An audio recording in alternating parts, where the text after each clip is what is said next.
자, 둘째 시간 노이로제 계속 할 건데요. 106페이지 계속 봅니다. 중간에 좀 보면 프로이드는 뒤에 최면스를 쓰지 않아도 잊어버린 기억을 되살릴 수 있다는 것을 알고 그보다 더 나은 다른 방법을 썼는데 이것이 자유연상을 이용한 정신분석요법이다. 당시 프로이드는 이 병을 일으키는 마음의 상처는 대개 성적인 충격에서 온다고 믿었지만 오늘날에는 반드시 성적인 불만뿐 아니라 자기 감정을 억누르고 지나치게 체면을 지키는 사람에게서 많이 생긴다고 보고 있다. 자, 프로이드가 처음에는 이제 최면술을 통해 가지고 이 환자들의 무의식 속에 있는 문제들을 이렇게 끄집어냈는데 나중에 자유연상이라는 것은 뭔가 하면 프로이드의 어떤 그러한 그 치료 방법의 대표적인 방법은 이제 카우치 테라피라고 해가지고 카우치는 소파예요. 소파 영화 같은 데서 여러분들이 본 적이 있을 겁니다. 비스듬하게 이렇게 길게 누운 소파에 눕혀놓고 분석가가 이제 옆에 앉아가지고 이제 여러 가지 이제 단어들을 계속 읽어줍니다.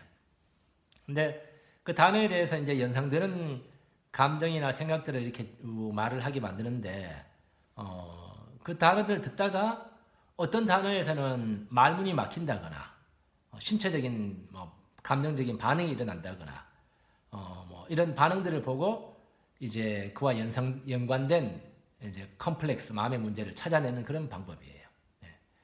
아무튼 이런 식으로 이제 그 무의식에 있는 문제들을 이렇게 끄집어냈는데 이것이 말하는 바는 뭔가 하면 결코 이렇게 우리 마음속에 억압되어 있는 내용들은 지난번 컴플렉스 할 때 우리가 배운 것처럼 그냥 억압된 채로 이렇게 묻혀있지 않습니다. 자기를 알려올라 그러고 끊임없이 이제 그 존재를 알려올라 그러죠. 이와 관련된 우리나라에도 이제 옛날 이야기가 하나 있는데 한번 들어보세요. 저기 경남 밀양에 가면 아랑각이라는 그 누각이 있습니다. 실제로 그 누각은 어떤 건가 하면 옛날에 이제 이 밀양에 이제 원님이 이렇게 부임을 해오는데 원님이 부임을 해오면 첫날 밤을 이렇게 지나고 나면 다음날 송장으로 나오는 거예요. 죽어버리는 거예요. 그래서 갈 때마다 그렇게 이런 일이 일어나고 하니까 밀양 그 군도 아주 이렇게 인심이 흉흉하게 되고 이제 서로 이제 다른 원님들이 안 올라 그러죠. 그때 이제 젊은 패기 있는 그 이제 원님이 제가 가겠습니다 해가지고 이제 자진해가지고 내려왔어요.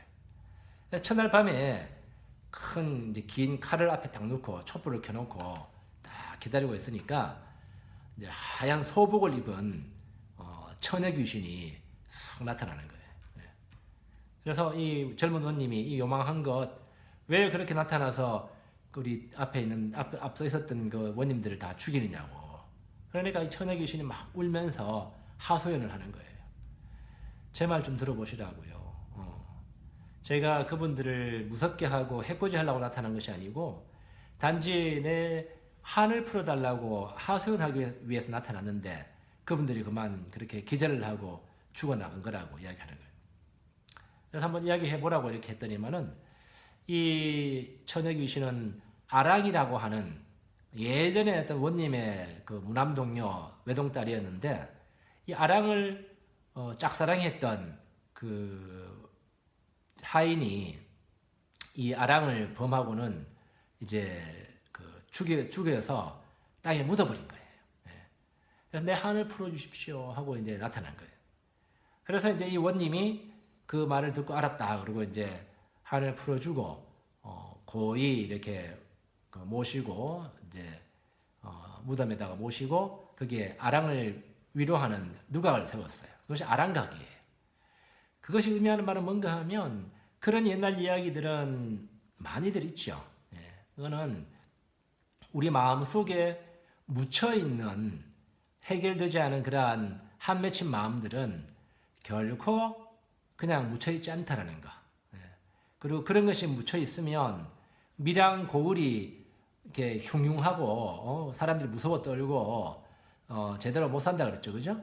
예, 그것처럼 그런 것이 묻혀 있으면 우리 마음이 편치 않아요. 나라는 마음의 고울이 편치 않습니다. 예, 그걸 이야기해 주는 거예요. 예.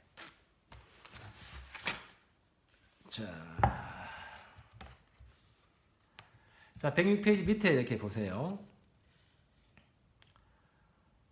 까무러치고 사지가 뻣뻣해지는 전형적인 히스테리성 발작은 과거 우리나라는 물론 서구 사회에도 많았는데 현대에는 거의 보기 어려울 정도로 줄었다.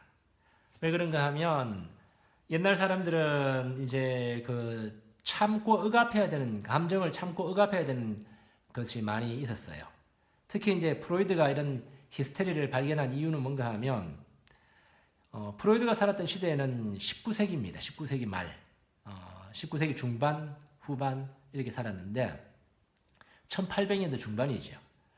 이때는 유럽의 사회가 빅토리아 시대라고 해가지고 그런 거 있잖아요. 겉으로 굉장히 신사답고 숙녀답고 이런 것을 강조하는 사회.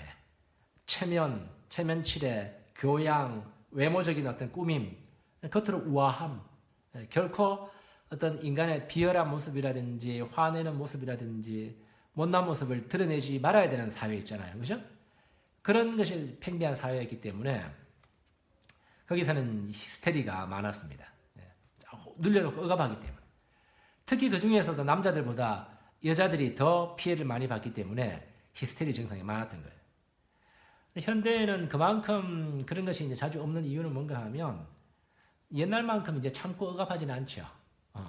아직도 뭐 이렇게 억압이 있긴 있지만 옛날보다는 그래도 자기를 표현하고 드러내는 사회이기 때문에 히스테리로 인해서 이제 발작을 일으킨 그 정도까지는 잘 없는 거예요.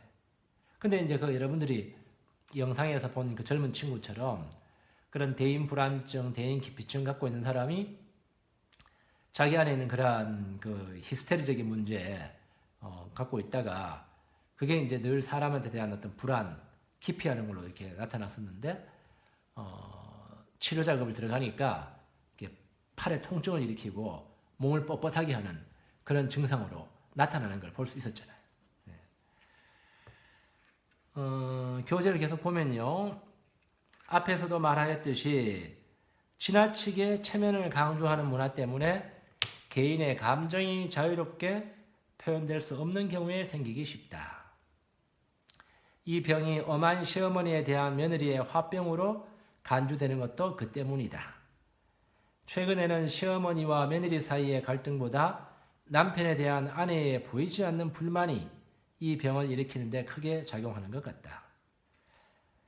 히스테리 환자의 남편은 대개 감정이 억눌린 너무 고지식하고 소심한 성격의 소유자인 경우가 많기 때문에 남편의 성격이나 태도를 바꾸는 것이 치료에 큰 도움을 주는 경우가 많다.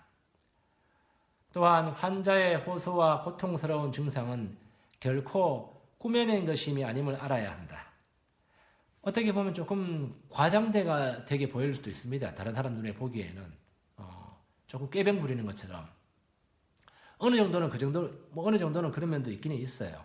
왜냐하면 그걸 통해 가지고 내가 이런 아픈 사람이다라는 걸 알리고 싶어하는 것이 마음이 있기 때문에 어느 정도는 좀 과장된 면이 있긴 있지만 그것만 봐서는 안 돼요. 또한 환자의 호소와 고통스러운 증상은 결코 꾸며낸 것이 아님을 알아야 한다. 말로 표현할 수 없는 불만이 무의식적으로 몸을 통해 표현된 것이기 때문에 진지하게 받아들여야 한다. 물론 히스테리성 성격의 환자에게는 병이 체면을 유지하고 동정을 받는 좋은 수단이 되기 때문에 애써 병을 고치려 하지 않고 병의 고통을 과장해서 남의 동정을 사는 것 같은 인상을 준다. 이렇게 이야기했죠. 밑에 보시면 그러므로 의사는 환자 자신이 자기 마음속에 병을 앓음으로써 덕을 보려는 경향이 숨어 있다는 사실을 깨우치고 자기가 누구에게 매달리는 어린애가 아니라 독립된 어른이라는 자각을 갖도록 도와주어야 한다. 네. 여기까지가 이제 해리성 장애, 전환 장애라고 이렇게 봤습니다. 그 다음에 108페이지 봅시다. 108페이지.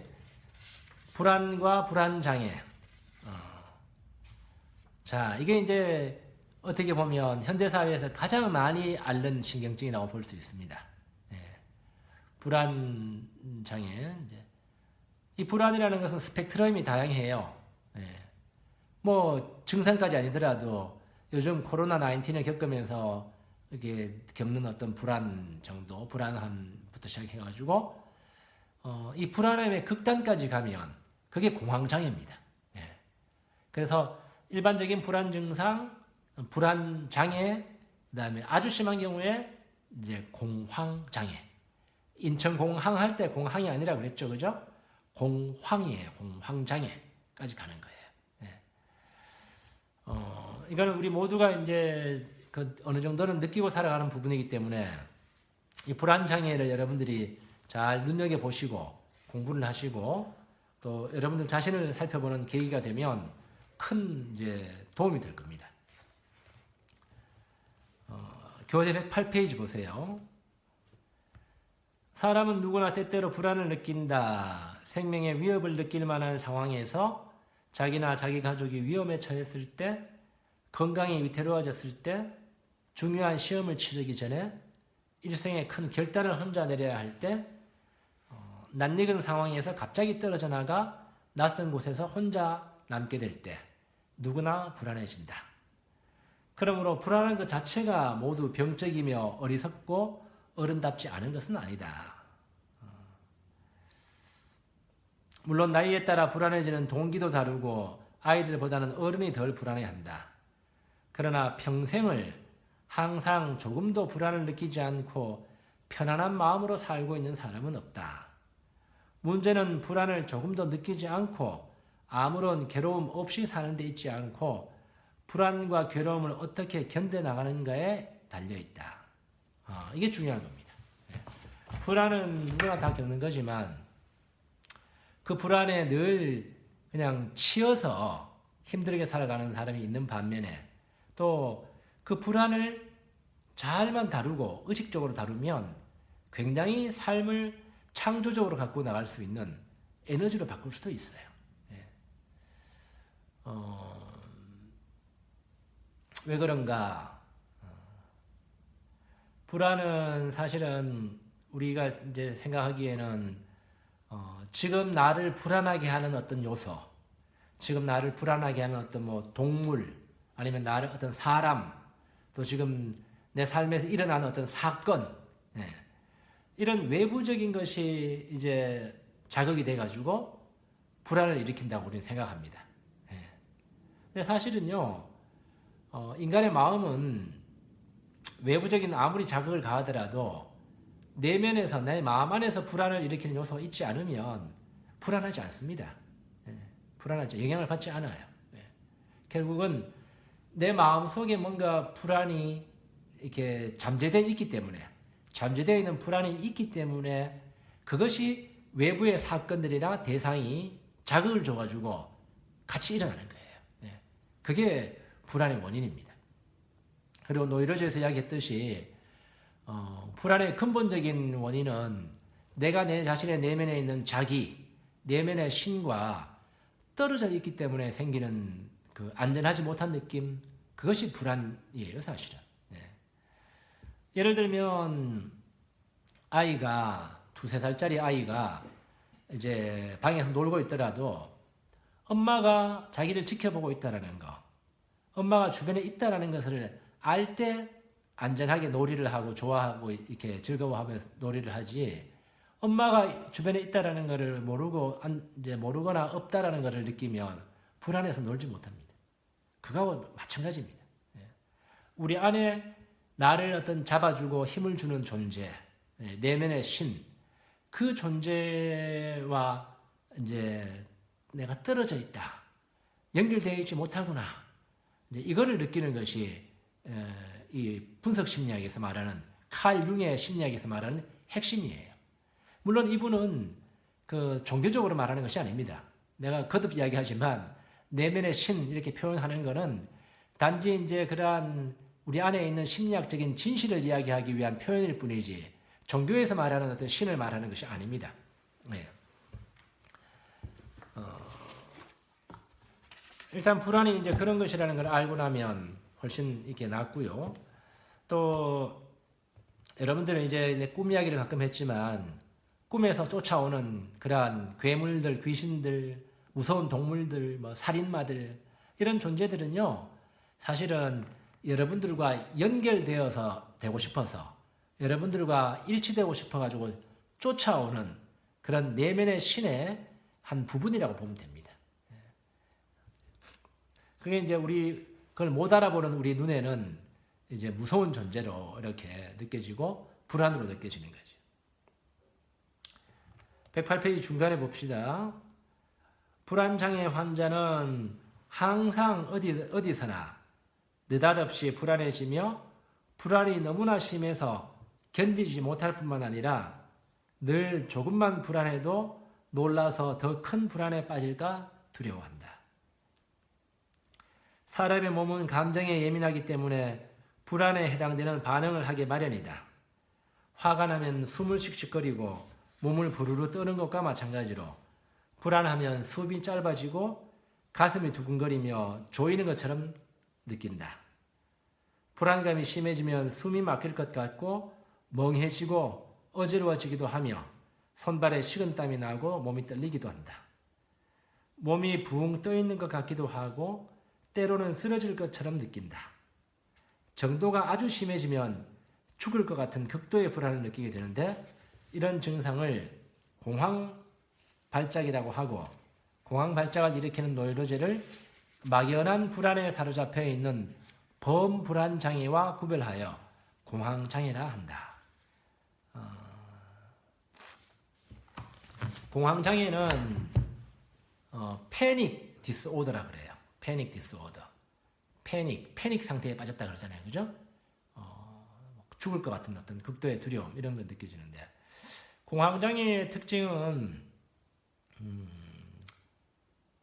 심장이 터질 것처럼 뛰어요. 이게 뭐 이러다 터지는 게 아니라 막 발작이 일으키는 것처럼 심장이 뛰고 그래서 사람들이 처음에는 심장에 문제가 있는 걸로 생각하고 병원에 가는 경우가 많이 있습니다. 찍어보면 아무 이상이 없어요. 그리고 이제 그 숨이 가빠지면서 이러다가 죽을 것 같은 공포, 죽을 것 같은 공포가 느껴질 정도로 불안이 막 극대화해서 일어나는 거예요. 쓰러져서 발작을 일으키죠. 이 패닉이라는 말은 어디에서 나오는가 하면 그리스 신화, 그리스 로마 신화에 보면 판이라고 하는 숲의 신이 있어요. 판은 숲의 신입니다. 판은 하체는 염소의 몸을 갖고 있어요. 염소의 다리와 털 갖고 있고 상체는 사람인데 머리에는 염소 뿔이 이렇게 달려 있어요. 이 숲의 신은 이제 이 숲에 다가오는 사람들한테 엄청난 공포를 일으킵니다. 무시무시한 소리를 내가지고 그러나 이제 판에게 순응하고 준비를 잘 갖춰서 숲으로 들어오는 사람한테는 굉장히 풍요로운 숲의 선물을 내려줘요. 포도주, 과일, 여러 가지 동물들, 숲에서 나오는 사물들을 주는 그러한 신의 상징이에요. 펜파이프라는 악기 있죠, 그죠? 펜파이프. 이렇게 나무 관을 이렇게 연결시켜가지고 옆으로 이렇게 부는 펜파이프가 있습니다. 펜파이프도 거기에서 나왔어요. 그래서 펜이라는 말이 굉장히 이제 이렇게 인간에게 두려움, 불안을 일으키는 그것과 관련된 신이라고 해가지고 패닉 디스오더라고 이렇게 이야기하는 거예요. 나한테도 이제 가끔 이 공황장애 환자가 이렇게 오기는 오는데 공황장애는 치료하기가 상당히 어렵습니다. 왜 그런가 하면 어떤 경우는 치료 완치를 해서 나가는 경우도 있고 한데 어떤 경우에는 실패하기도 해요. 많이.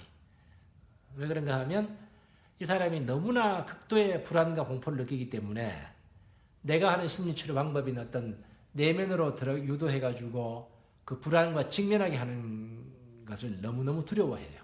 너무 힘들어하기 때문에 치료가 실패하는 경우가 가끔 있습니다.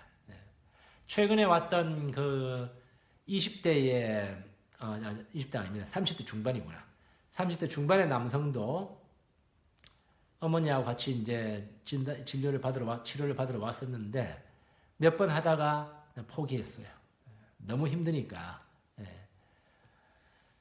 자, 이제 이것이 이제 공황장애고요. 109페이지 한번 봅시다.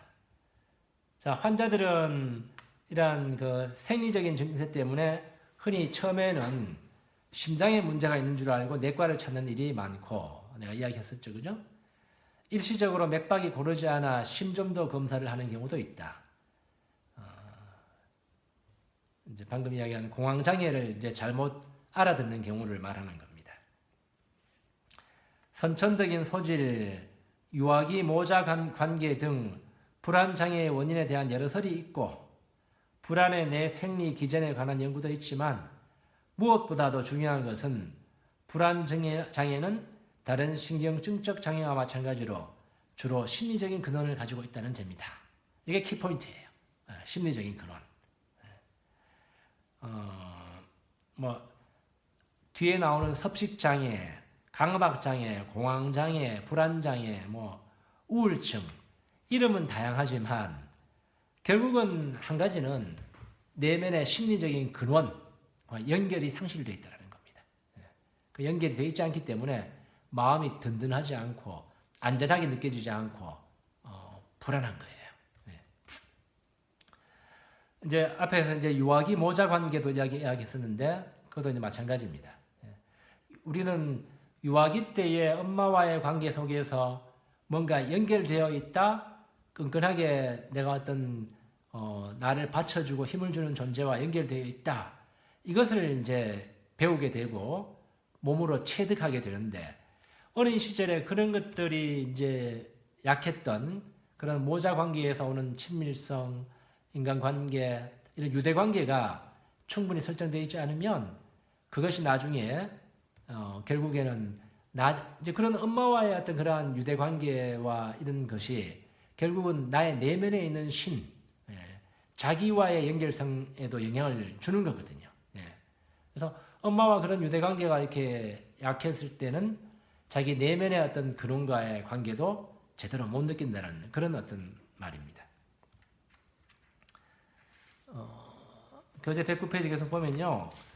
불안의 원인이 항상 분명한 것은 아니다. 그러나 확실한 것은 신경증의 불안은 신경증적 장애와 다른 증상과 같이 원인뿐만 아니라 목적을 가지고 있다는 사실이다. 그것은 내 행동이 내 속마음과 일치하지 않는다.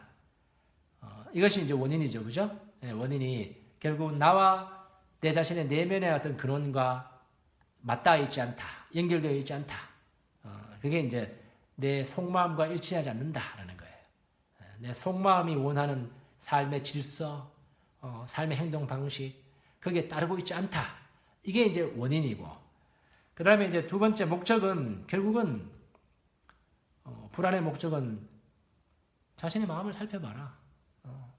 네 마음이 너 자신의 속마음, 근원과 떨어져 있다. 연결시켜라. 그걸 이제 목적이에요. 그런 목적을 가진 일종의 경계 신호와 같은 것이다. 보통 사람들에게 불안은 신뢰의 부족에서 생긴다. 인간에 대한 신뢰 부족뿐만 아니라 삶과 숙명에 대한 신뢰 부족 때문이다. 물론 이제 아까 이야기한 것처럼 이런 신뢰 부족은 엄마와의 관계에서 뭔가 끈끈하게 내가 어떤 존재와 연결되어 있다. 이걸 배우게 되고 결국 그것이 내가 보다 큰 삶의 질서, 생명의 질서, 우주의 질서, 신의 질서와 연결되어 있다. 이제 이거를 이제 배우고 체득하게 되는데 이제 그런 것이 결여되어 있을 때 이제 이 신뢰감 부족으로 인한 불안이 생긴다는 거죠. 자, 이제 세 번째 시간에는 여기까지 하고요. 세 번째 시간에는 이렇게 엄마와의 유대관계 어떤 그러한 부분이 신뢰 부족이 불안증을 일으킬 수 있는 구체적인 또 치료 사례를 한 가지 이제 보고 불안에 대해서 더 이렇게 살펴보도록 하겠습니다.